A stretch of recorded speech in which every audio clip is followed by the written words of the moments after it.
We have Tanya and Michael from War and Treaty with us here today. They've got a new album called Heartstown, and they're here for the first cut, and we're so excited to have them. We're talking to them from Nashville. That's where you live these days, right? Yes, we're in Nashville, about 30 miles right outside of Nashville. Yeah. You used to live in D.C., didn't you? Yeah, well, I grew up in Washington, D.C., and more so in the county of Maryland, Prince George's County. I used to live in DC as well. Yeah. Yeah, that's what I thought. So the first cut, we're just going to ask you a series of questions, try to get to know you a little bit better, and we'll start with the very first question is, what was the first record you fell in love with? Oh, wow. The first record that I fell in love with was a Jennifer Holliday record. Ooh, And which one? it was, I want to say, I think it was And I Am Telling You. That was a big Broadway song. And I just remember saying, that's it. I'm in love with music. The first record I fell in love with was Ray Charles' What I'd Say. Oh, man, good choices, both of you. Tanya, did you see Jennifer Holliday in Dreamgirls? Did you see that? I didn't. I was so young. I didn't get a chance to see it, but I did have the opportunity to meet her. Wait, you've never seen it? I've never seen it on Broadway. I mean, have you ever seen it? I've seen it though, yeah, but never on Broadway. Okay. Yeah. I saw it on video and I had an opportunity to meet her. So How did you meet her? I was about, it was about 10 years, or now I would say 10 years ago. I was pregnant with Legend, who's now 9. And a friend of mine was having a big fashion show extravaganza in DC down at the Big Hilton Hotel. Oh, yeah. And she was the performer there. Well, both of you were. Yeah, we both were. And I was pregnant. I cried from the moment I saw her on stage. Certainly did. To the moment I met her and hugged her. She felt so bad for me because I acted out. I fangirled so bad that she gave me her phone. Like, it's okay. You can call me whenever. I mean, I just loved her all my life. And to have that moment on top of being pregnant, it was a lot. She's so dynamic. Oh my gosh, that had to be a thrill. What was the first song you learned on an instrument, both of you? I don't play an instrument, but in music class, you learn, things like Farajaka. Doom, doom, doom, doom. You try to finger it, but I don't play an instrument. My instrument was my voice. Lean on Me by Bill Withers. Oh, yeah. Yeah, that was the first thing in conjunction with Mary Had a Little Lamb. But Bill Withers' Lean on Me was the very first song I actually learned on the piano. Wow, great tune. What was the first song you wrote? Excuse me. The first song I wrote a lot of songs as a kid in a tree, but the first song I would say that I really wrote was a song called Right Here. Yeah. What was that about? It was a spiritual song. I just had, I'm in love now for 10 years, but I had my first taste of heartbreak. And it was just talking about my relationship with God and the universe and getting back close to and in tune with that energy. Yeah. What about you, Michael? I thought about something when I was around, I think maybe 9 years old. I had a dream and I heard all this music that I'd never heard before in this dream. And when I woke up, I remembered the tune and I just wanted to write some lyrics. And I called it Worship Masterpiece. And it was similar to Tanya. It was just about a scripture in the Bible I had read, a certain time period of lament, like Lamentations. And I think it was just a question was asked, how long, oh Lord, will we have to endure this suffering, this pain? And it kind of reflected to me the community that I had come from. How long, and much like today in 2021, those same people from that same community still crying out. So that was the first song that I ever wrote, and it still speaks to me to this day. You were 9 years old, you say? I was 9. I mean, that's deep. I mean, that's really deep. Yeah. Yeah. But I mean, No, I mean, it wasn't professional. I mean, it's something I remember. It's stuck with me. And if I put my mind to it, I'm sure it could really touch people. But that's the first song. Right. What was the first song you all recorded that you were proud enough to record? Like, this is the one we want to get on tape. High Hope, I would say this song we put out in I believe 2014 entitled High Ho. And we were really excited about that song because it was so rootsy. It was just a piano, some foot stomping, and a cello and a tambourine and two voices. And we wrote it because we had heard Rye Whiskey by the Punch Brothers. I remember hearing this one riff, da da da da da da da da da da da, and I just kept hearing this, and I wanted to write an answer to that melody, and so we put the cello there. I hear my heartbeat, and those lyrics were just real and raw, and we just wanted to bring our backwoods stomping church experience to roots to further the conversation, and that's what we try to do. And that song is so special to us to this day, and everyone loves it when they hear us play it live. So we play a lot. It's different now. It's built up a whole lot. It has horns in it, and it has organ and guitars and all that kind of thing, and but it still has that roots thump in it, that element, Right. What was the first Heartache song you really connected with? Wow. That's a great question. The first Heartache song. I'll let Michael go first because I have to think about that. Yeah, I think for me personally, it's a song that Nina Simone sings, and it's entitled Mississippi Goddamn. Oh yeah. And you would think, when you think of a heartbreak song, you would think of something that's melancholic, very kind of quiet and slow and reflective. But the heartache of Miss Nina at that time was extremely boisterous and loud and like a war beat, and just to say that she was how long, that it goes back to that 9-year-old experience of how long, Mississippi, goddamn, and everybody's just moving along, and and this is going down, and the Memphis tragedy with Dr. King and all of the civil rights era, and then you see the president at that time getting killed, and then his promising brother. Mississippi, goddamn, is filled with heartbreak and heartache, So that would be mine.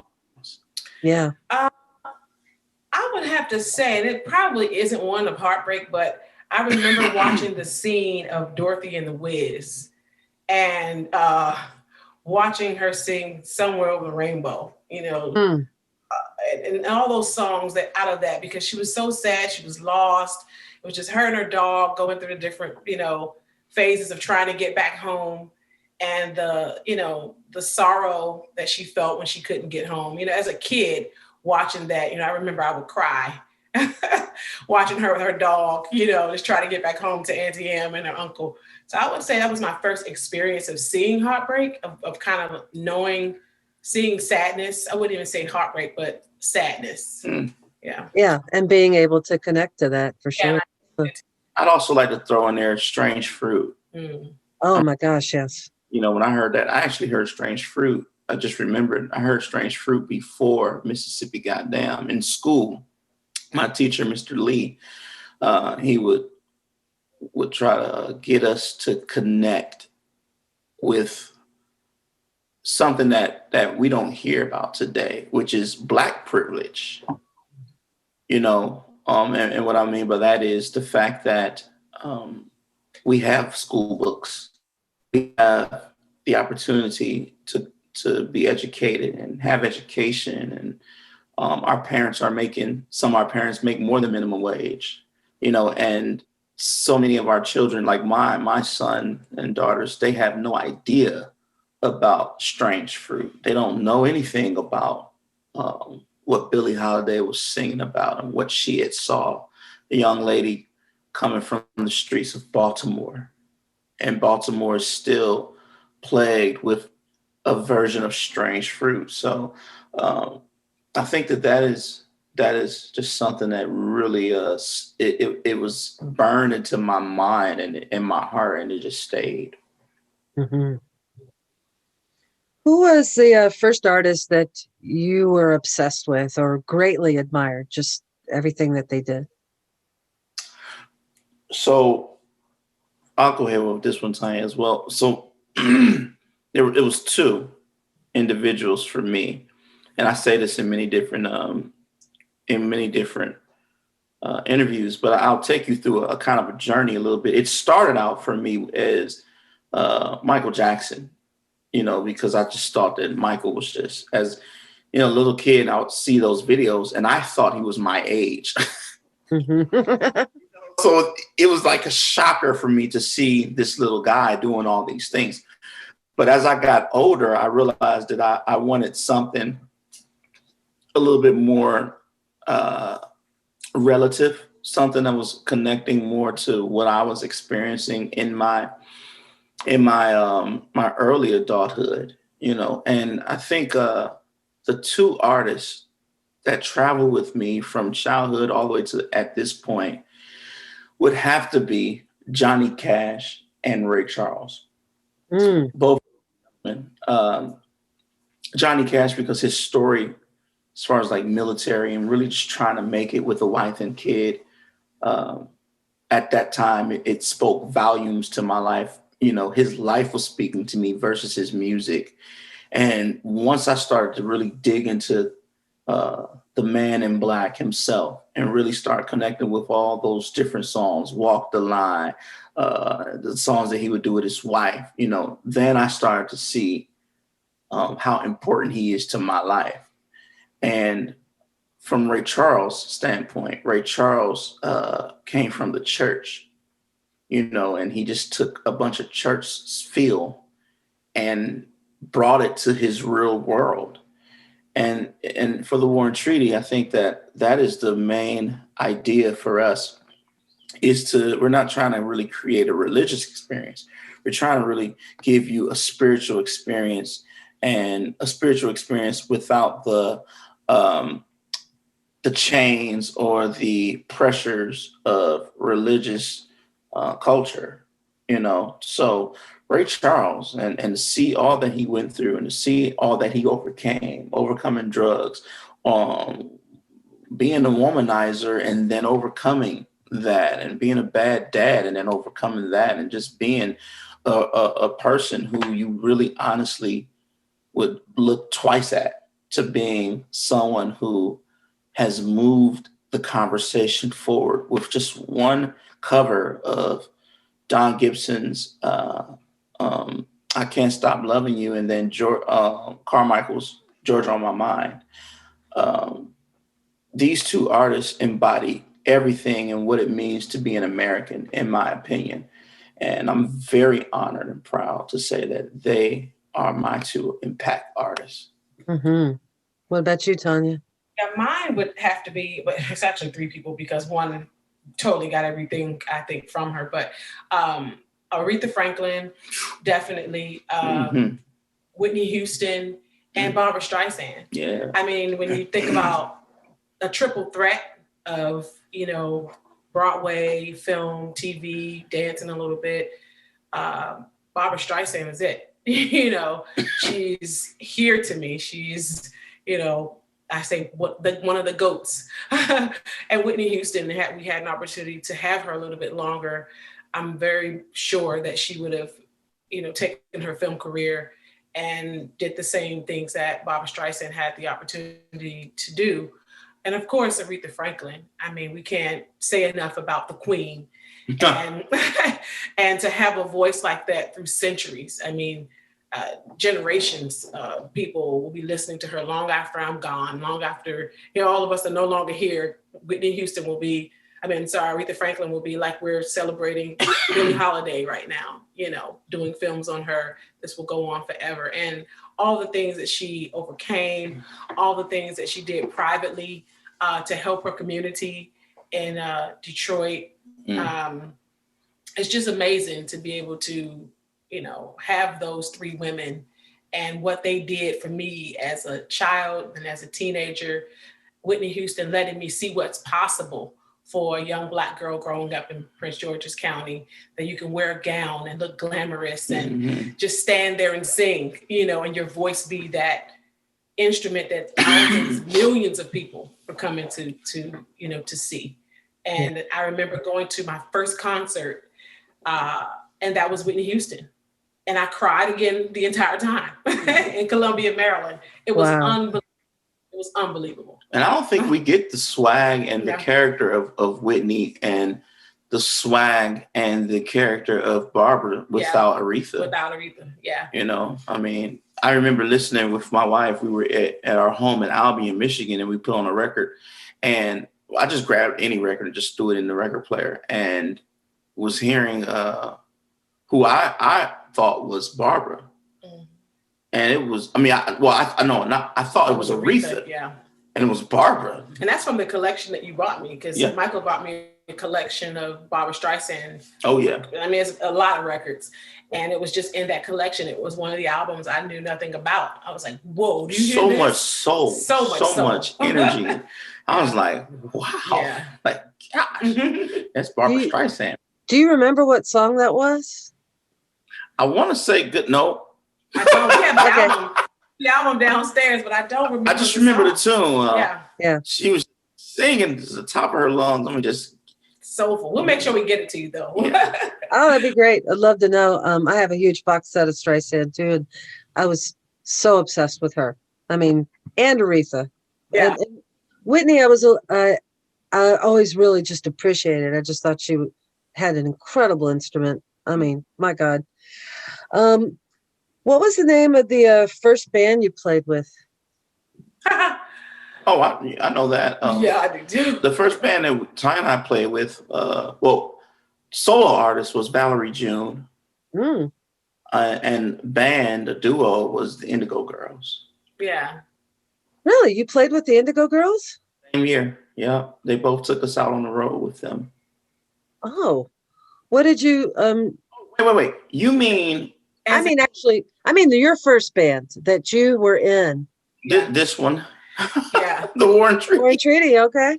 This is the first professional duo band, band period that I ever played in. But I remember being in high school, I was in this go-go band called the Young Jungle Boogies. And I played the congos. I was taught Fruit Loops. We were all named after cereal. That's funny. What would be my cereal? I'd be Raisin Bran. Captain Crunch. Captain Crunch. I say Raisin Bran because that's my favorite cereal. Tanya, you said your first concert was Whitney Houston. Michael, what was your first concert? My very first concert was, Michael Jackson. Oh my gosh, you got to see him live. Wow.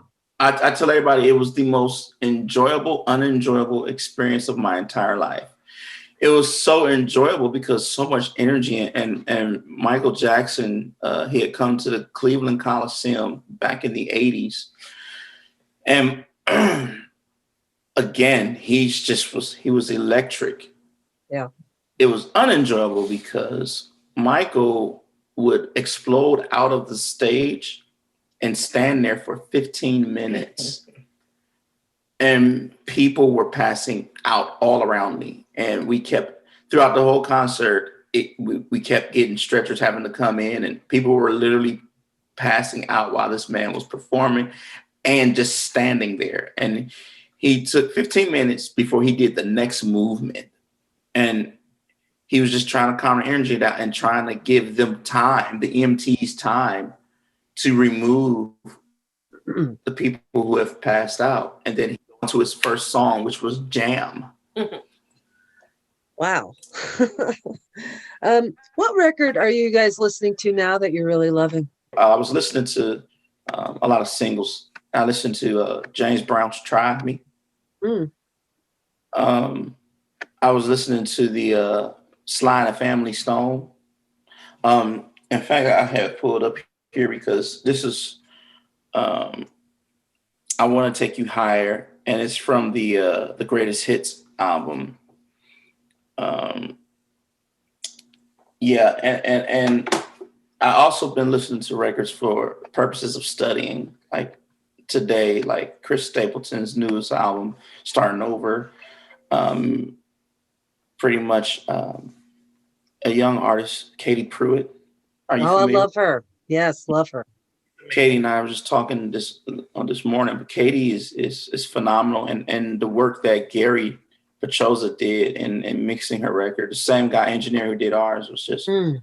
nothing short of amazing. And I've been listening to a whole lot of Ray Charles.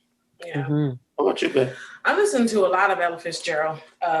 The Ella Fitzgerald Louis Armstrong record. I have that on my playlist. The Foo Fighters. I mean, it goes from Wow. Foo Fighters, Coldplay, Amy Winehouse. Listen to a lot of Amy Winehouse. Wow, who else I have in my playlist? Joy Williams, who I love. Mumford and Sons.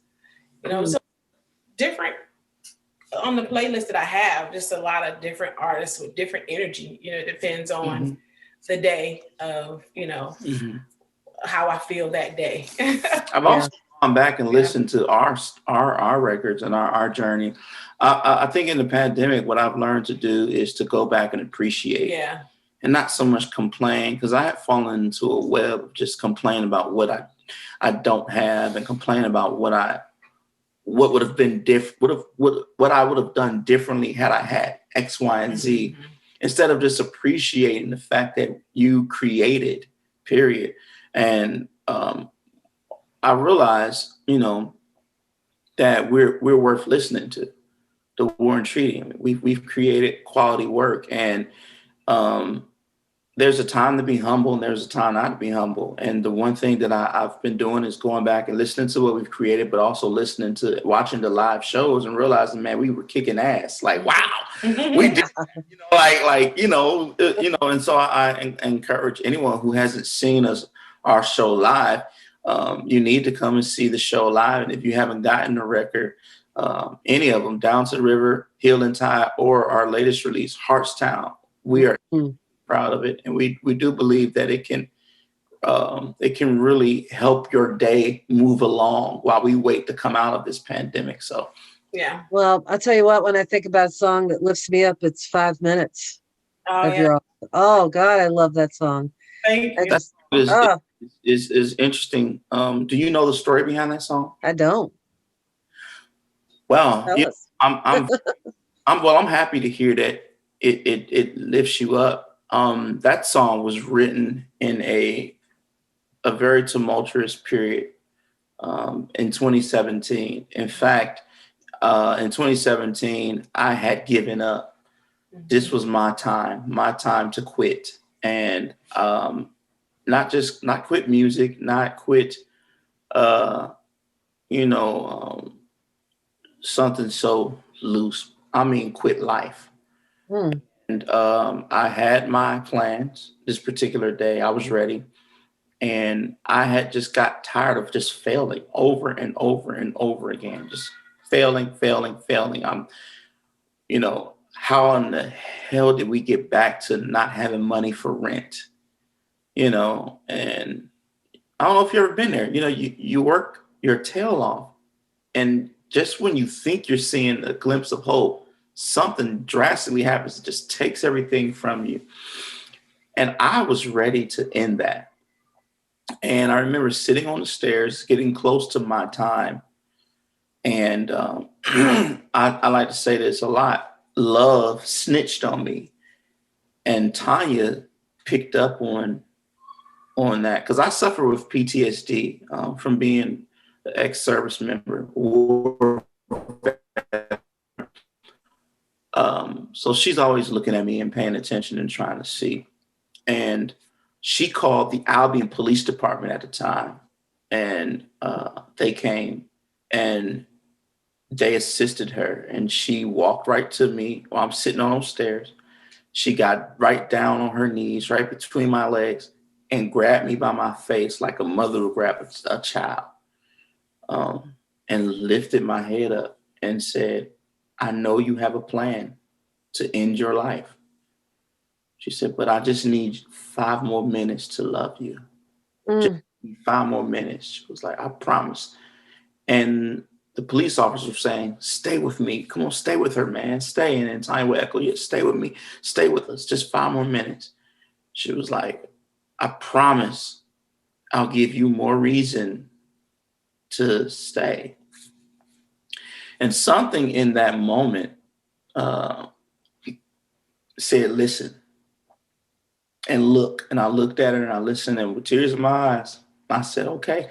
And I'm still living in those 5 more minutes right now. And so the song is not written technically, the feel of the song and the melody and the instruments don't reflect the pain that got us to the 5 more minutes. It reflects the joy that came afterwards. So that's why it feels like, it's like I won. Yeah. Yes, you did. Oh, wow. What a story. My gosh. Yeah, I think I got so swept up in the melody and the great feel of that tune, and it does uplift me. The music does. I'll go back and listen to it again, especially after knowing this story. But I guess maybe it's the joy that, that's in that song that lifts me up, I guess. So thank you for that. And I'm so glad you're still with us, Michael. Thank you. Thank you so much. You're a real gift to this world. Thanks. All right. So I've got one more question for you, which is, what is a song that lifts you up that you would go to now? Something that, when you're down or when you're hurting, you would want to listen to. Very interesting. There is a song called Oceans. It's a Christian song. And I think it's by, I can't remember the name of that church, Hillsong. It's a Hillsong song. It's called Oceans. And I find myself drawn to that song a lot. Also, anything Mahalia Jackson. I mean, there's a different kind of, when you're down, you listen to Mahalia and she lifts you up in a different kind of way. But sometimes you have to go, I think that song Oceans allows me to go through that emotion that I'm feeling at that moment. The tears, the sadness. I have thinking about my mom who passed away 5 years ago. It lets me go through all of those emotions. And then I can go straight to a Mahalia Jackson song and it can lift me. Sooner we'll be done. It can let me know that there is going to be a tomorrow, that this feeling that you have won't always be there. So I think I allow myself to go through that emotion with that song, Oceans, because you have to get those tears out. You have to get that sadness out, and then you have to get to hope, and those are my go-to. Right. songs. It's funny. I don't go to a song per se. I go to a period. And the period for me, it begins with Nat King Cole era, and it goes all the way to about the Motown era. And anything and anybody that was creating during that time lifts me up. I mean, I feel so much joy listening to Mona Lisa, man, I've named you. And then crossing on over, listen to anything that Tony Bennett has done, or Frank Sinatra, or even the great Patsy Cline, Otis Redding. And then to go to I'll Be There for Love That Will See You Through, or He Wave, or anything that the Creedence Clearwater Revival will create in the 60s, even some of the 70s music for me. It's just a period where you kind of are jealous of as a creator. You wish, like, why couldn't I have been born? But as of recently, though, Leon Bridges' Coming Home record, his album, really speaks to me, as well as my friend Nathaniel Rateliff, SOB. Like, it's just really fun. And Brandy's Hold Out Your Hand.